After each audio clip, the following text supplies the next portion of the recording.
Hi everyone, I'm Zelikson, and I'm a senior at Emory. And when I was asked to give a speech before Mr. Richfeld told his story, I was unsure of taking up the task. As a Jew, the Holocaust, or the Shoah, has been present in my life ever since I remember. This means it is hard to put into words how I cope with it, both before my trip and after the trip I made this winter.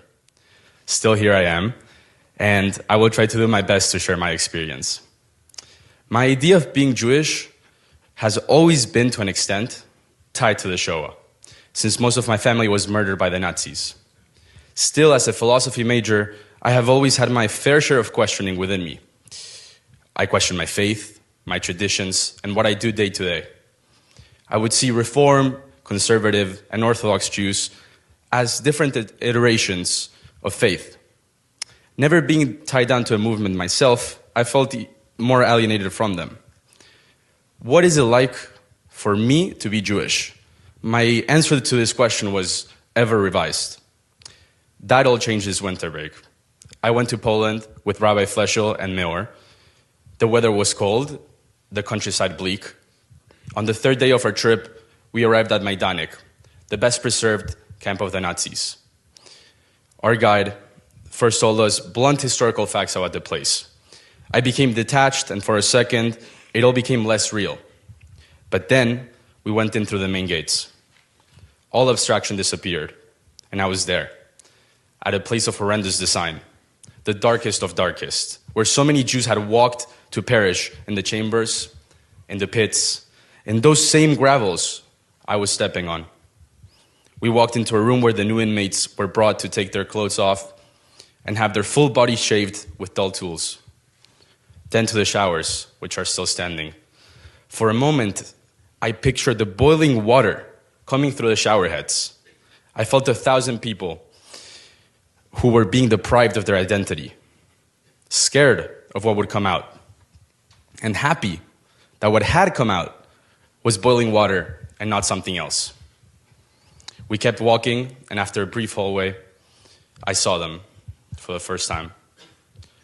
A gas chamber. Its walls dyed with blue of Zelikson B, the gas used to murder the Jews. How many people had perished in that room? I said the central prayer for Jews, the Shema Israel, where one reaffirms his belief in God and Judaism. How many other people, other Jews, other Mies, had said this in their final moments before they met their fate? A last breath of hope and faith in all the despair of that hell on earth. If there isn't that hope, then all is absurd and meaningless. I understood how much I strive for a meaning. We then left the chambers. This time it hurt to walk. I walked crying. How many were not able to do the simple deed I was doing? And I was just on my way to the next site in the camp. It felt absurd. It felt profound. It is a feeling I will never forget in my whole life. All those questions I had asked myself before about Judaism completely went away. At that moment, I was an Orthodox, Conservative, Reform. At that moment, I was a Jew who is proud to be so. Someone who should not be there, but who instead was wearing a kippah at a place designed to eliminate his identity off the face of the earth.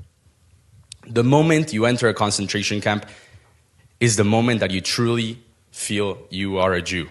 All the gray areas that come with everyday life completely go away. The only feeling left is the essence of what one is as a human being.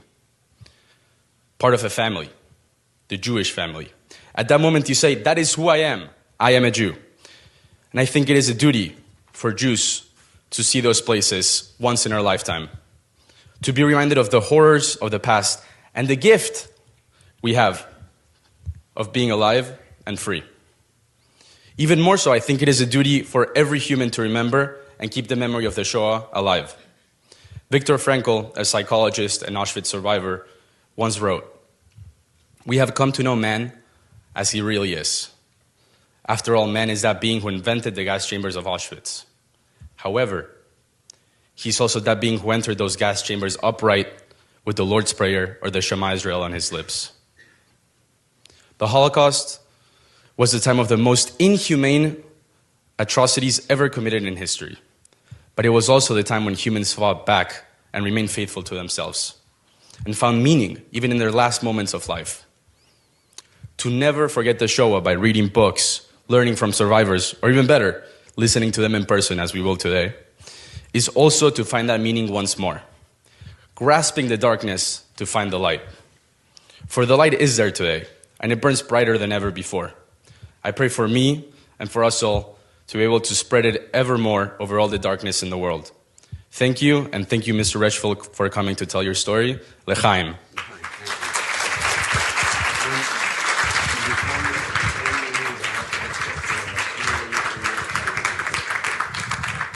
Use this or this? Whichever one you'd like. I'd rather have that.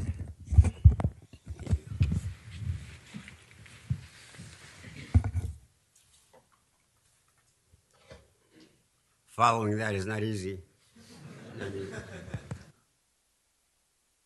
Well, good evening, everybody. In 1930,